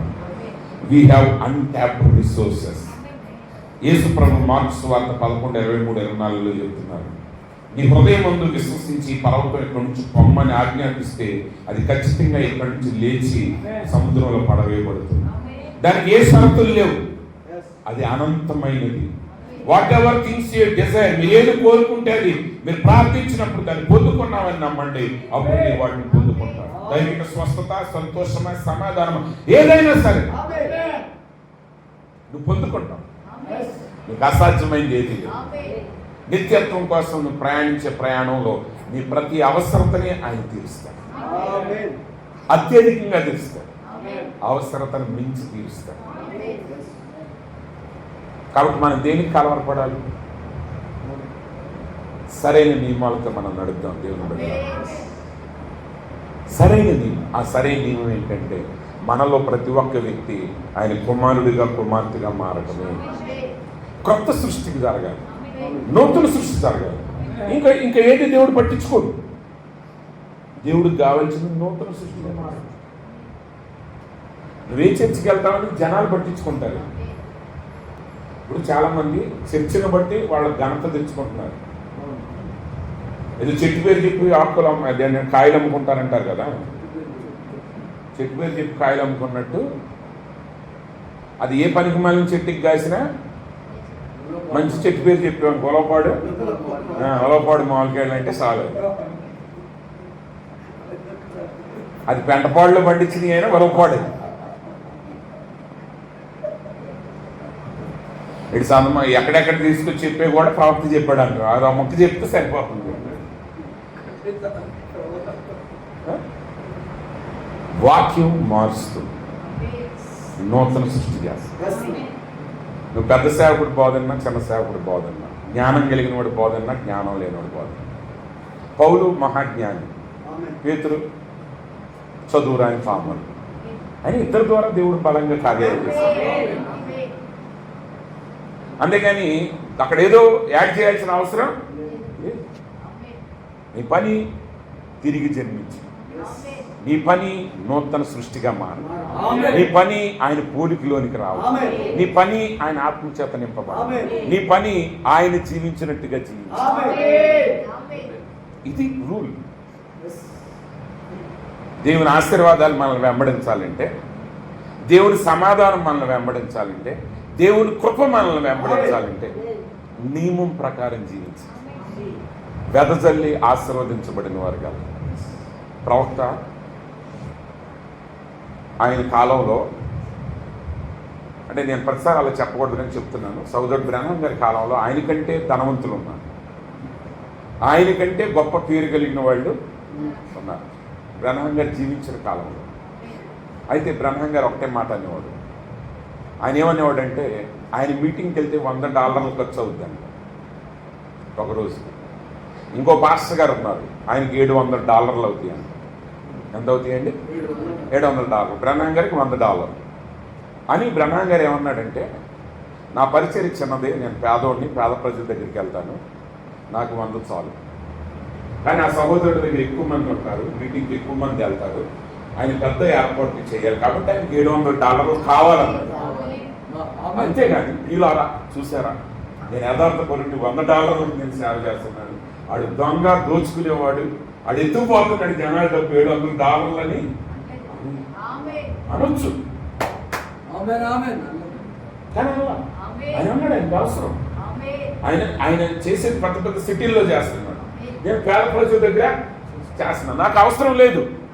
నా కుటుంబాన్ని సంఘం పోషిస్తుంది, చార్జీలకు సంఘం ఇస్తుంది, నాకెందుకు డబ్బులు? అంతే. రెండోటి ఎట్లా, వెనకొండ ఉండేది ఎట్లా, అలా అని పోగేసుకోదాం.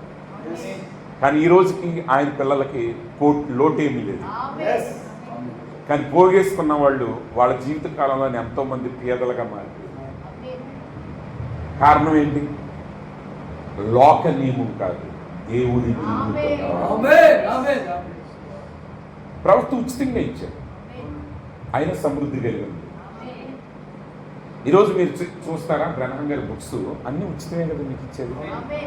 ఇంగ్లీష్ బుక్స్ అయినా, తెలుగు బుక్స్ అయినా. ఏది ఈ మధ్య కొన్ని పుస్తకాలు కొన్నిసార్లు తప్పక ఖర్చు, వాళ్ళు ప్రింటింగ్ ఖర్చు వరకే తీసుకుంటున్నారు. మీరు కానీ చూస్తే కొంతమంది బోధకులకి వాళ్ళు చెప్పే జోకులకి 50 పేజీలు కొన్న బుక్కి $200, $150 ఖర్చు పెట్టుకుంటున్నారు. మీకు దానియేలు 70 వారాల పుస్తకం ఫ్రీగా ఇవ్వబడుతుంది, 7 ముద్రల పుస్తకం మీకు ఫ్రీగా ఇవ్వబడుతుంది, ఇంటికి 2 ఇవ్వబడుతుంది, 7 సంఖ్యల పుస్తకాలు ఇవ్వబడుతున్నాయా? మీరు ఎంత ధన్యులు. అయినా ఎక్కడి నుంచి ఇవ్వబడుతుంది? ఎక్కడి నుంచి ఇవ్వబడుతుందంటే ప్రజల యొక్క సహాయాన్ని బట్టి. ఆయన కూర్చుకోవాలని అనుకోలేదు కాబట్టి. ఆయన కూడా కోట్లు కూర్చుకోవాలనుకుంటే ఈరోజు 7 ముద్రలు చదవగలవా? నువ్వు ప్రశ్న వేయగలవా? సగం మంది పాస్టర్లకు కూడా లేదు. ఆ బుక్స్ రేట్లు బ్రదర్.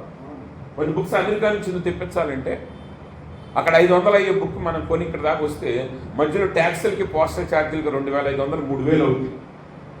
మీరు ఒకసారి అమెజాన్లో కొట్టండి, అమెరికాలో అమ్మే ఒక పుస్తకానికి ఆర్డర్ పెట్టండి, ఎంత రేట్ అవుతుందో.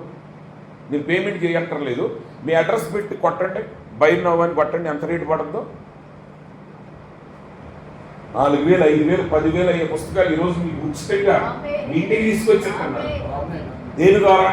ఇది దేవుని దిక్కు కాబట్టి. పుచ్చుకొనడం కంటే ఇచ్చుకొని దండితనం ఉంది కాబట్టి, నీ సహోదరులకి సహాయం చేయమని ఉంది కాబట్టి, ఒకరి భారాన్ని ఒకడు భరించమని ఉంది కాబట్టి. భూమి మీద సంపదను కాదు, పరలోకంలో మీ సంపద సమకూర్చుకోండి అన్న నియమానికి ఆయన లోబడ్డాడు కాబట్టి ఈరోజు మీ అందరికి మనందరికి నాకు నీకు ఈ ఆహారం ఉచితంగా దేనిగా మనకు అందుబాటులోకి వచ్చింది. ఆ నియమాలు ఉంటే ఎక్కడుండేవాళ్ళం మనం? మీకు సత్యాలు అందేయా? ప్రియులారా, సరైన నియమంతో నడుపుతుంది. ఈరోజు సంఘాల్లో కొన్ని చోట్ల తెలియక అనేక రాంగ్ నోటేషన్స్తో వెళ్ళిపోతున్నారు. వదిలేయండి, వాళ్ళే మారుతారు. ఖచ్చితంగా సత్యం ఒకరోజు ప్రతి వారిని గద్దేశబ్దాన్ని నేను నమ్ముతున్నాను. కానీ దానికంటే ముందు ఇతరులని వైపు ఏదైతే చూపించి సరి చేయడానికంటే ముందే మనల్ని మనం సరి చేసుకోవటం మంచిది. ఒకటి తప్పుడు బోధలో పడిపోయినప్పుడు ఆ తప్పుడు బోధలో పడ్డాడని ఒకసారి చెప్పేదానికంటే మనం తప్పుడు బోధలో పడకుండా చూసుకోవటం మంచిది. వేలెత్తి చూపించకుండా ఉండటం మంచిది. నీ బాధ్యత కాని దాన్ని పక్కన పెట్టుకోవటం నేర్చుకోవటం తెలుసుకోవటం మంచిది. నీ బాధ్యతను తెలుసుకోవటం మంచిది. మనం చేయాల్సింది మనం చేయటం మంచిది. ప్రియమైన సహోదరి సహోదరులారా, ప్రవక్త అంటాడు, ఒక బానిస అంట అమెరికా దేశంలో, ఆయన ఆ బానిసంతో చెప్పటం మొదలుపెట్టాడంట, నేను స్వతంత్రుణ్ణి అని చెప్పటం మొదలుపెట్టాడు. ఆ సంగతి యజమానుడు తెలిసింది. యజమానుడు పిలిచారా, నువ్వు శ్యామ్ నేను స్వతంత్రుడు అంటున్నావంట, నేను నీకు స్వతంత్రత ఇవ్వలేదు కదా అంటే ఆయన అన్నాడంట, నువ్వు నాకు స్వతంత్రత ఇవ్వలేదు, నేను నీకు బానిసని, కానీ the law of sin and death I was set free from. అంటే పాపము మరణము యొక్క నియమము నుండి నేను విడుదల చేయబడ్డాను, నేను స్వతంత్రుడు. అయితే ఆ యజమానుడు కూడా క్రైస్తవుడు అంట. ఆయన అంటాడు, అరే నేను క్రైస్తవుడిని, కానీ ఈ స్వాతంత్రత నేను అనుభవించలేదు, కానీ నువ్వు అనుభవించు. ఇక్కడ యజమానుడు అన్నాడు, సమృద్ధిని కలిగి ఉన్నాడు, సమాజంలో స్వతంత్రుడు, కానీ ఆత్మీయతలో బందీగా. కానీ ఇంకొకడు బానిస శరీరానుసారం, వాడు బందీ, వాడు అనగదొక్కబడిన వాడు, కానీ వాడు అంటున్నాడు నేను క్రీస్తులో స్వతంత్రుడు. ఈరోజు ఆ స్వతంత్రత దేవుడికి వాడుతున్నాడు, ఆ మార్పును దేవుడికి వాడుతున్నాడు. ఆ శక్తి మనలోనికి రావాలి, దేవుని శక్తి మనలోనికి రావాలి, ఆ శక్తి మనలో కార్యం చేయాలి. ఏదో ఊహించడం కాదండి.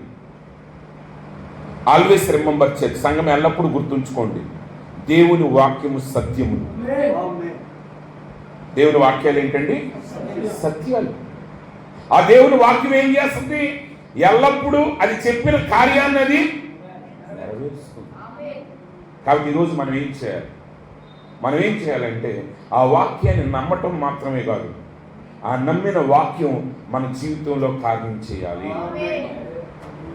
ఆ కార్యం మన జీవితంలో జరగాలి, ఆ శక్తి మనలోనికి రావాలి. ఎందుకంటే దేవుడు శక్తి అయి ఉన్నాడు.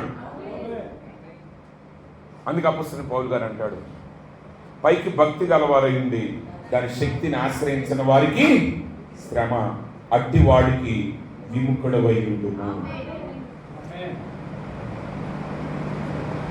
కాబట్టి జీవితంలో దేవుని చిత్తాన్ని నెరవేర్చే నియమం ఏంటంటే, స్టాండర్డ్ ఏంటంటే ఆయన చిత్తానుసారంగా నడవడం, ఆయనతో నిరంతరమైన అనుబంధాన్ని కలిగి ఉండటం.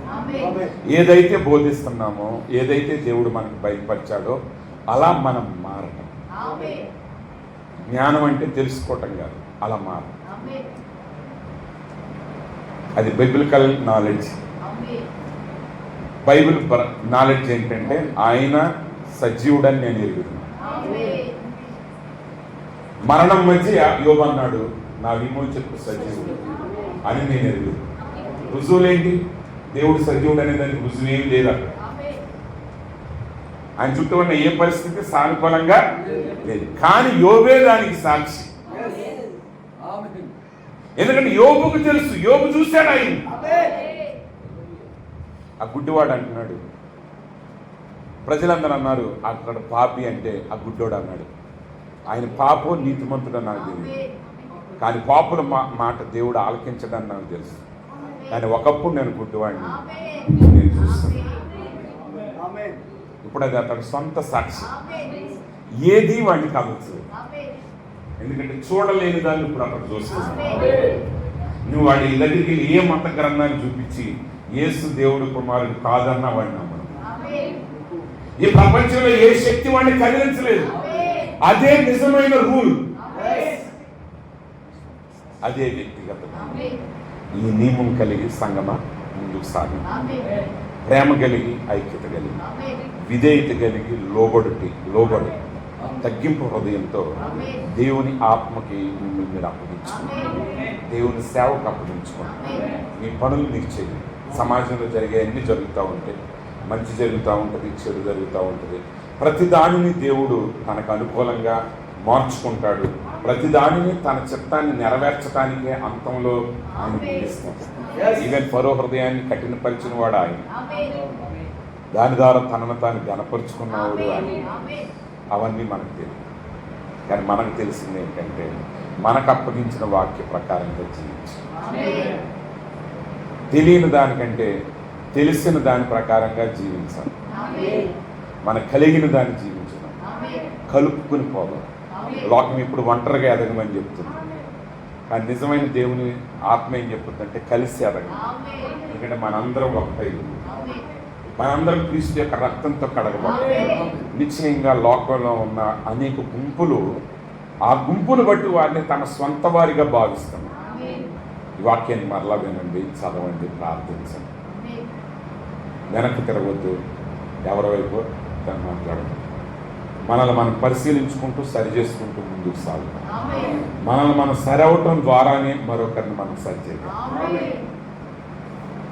కొంతమంది అట్టపోయినా పర్లేదులేండి, జనాలను అంత బాగు చేయలేదు. చెడిపోయినోడు అందరినీ చెడగొడతానే ఉంటాడు, అడు బాగు చేయలేదు. అందుకే బైబిల్ అంటుంది, యేసుప్రభు అంటాడు, ఆఫ్టర్ ద్వారా కన్వర్టెడ్, నువ్వు మార్పు చెందిన తర్వాత నీ సహోదరులు మార్చు. ఈయనకే మార్పు లేకపోతే పేతురు గారు వెళ్ళి ఎవరికి మారుతాడు? ఈ మధ్య సేవకు కొంతమంది అంటున్నారు డెనామినేషన్స్, మేము పనికిమాలిన వాక్యం చెప్తున్నాం కదా సత్యం. నువ్వు వాక్యం చెప్పట్లా, నీ పనికిమాలిన తనాన్ని వాక్యం పెట్టి అడగమ్ముతాడు. అందుకే తిరిగి జన్మించిన అనుభవం కావాలి, సరైన అనుభవం కావాలి. కాబట్టి ప్రియమానగారా, ఇది నియమం. మిగతా అవన్నీ మంచి, అవన్నీ కావాలి. ఎందుకంటే నీకు ఎంసెట్లో ర్యాంక్ రాకపోతే అసలు కాలేజీ సీటే రాదు, అవునా కదా? అంతే. కానీ అయిపోయింది, దాన్ని దాటి వచ్చేసి. అంటే కొన్ని చాలా బోధ ఇట్లాగా అనుకుని అందరూ మానేస్తున్నారు. ప్రార్థనకు వస్తే కాదంటే కావాలి, ప్రార్థనకు రావాలి, ప్రతి ఆదివారం ప్రార్థనకి రావాలి, ఉపవాసం ఉండాలి, కానుకలు ఇవ్వాలి. కానీ అని నువ్వు అక్కడ కూర్చుంటానంటే కుదరదు, సాగిపోవాలి. ఆయన ఆత్మ నడిపింపు ప్రకారం ముందుకి ఎంత చేసావు కాబట్టి దానికి తగిన జీవితాన్ని చూపించాలి, తగిన మార్పును చూపించాలి. అప్పుడే మన జీవితంలో దేవుడి సంపూర్ణ చిత్తాన్ని నెరవేర్చుతాం. అతి కృప దేవుడి సంఘానికి మనందరికీ అనుగ్రహించాలి. ఆమేన్. God bless you. సమయానికి దైవజనులకు అప్పగిస్తున్నాను. ప్రభు కృప సదా మీ అందరికీ తోడైండును గాక. ఆమేన్. God bless you. నా కొరకు మీ ప్రార్థనలో జ్ఞాపకం చేసుకోండి, మీ కొరకు సంఘం కొరకు నేను ప్రార్థనలో జ్ఞాపకం చేసుకుంటాను. సదా షాలోమ్.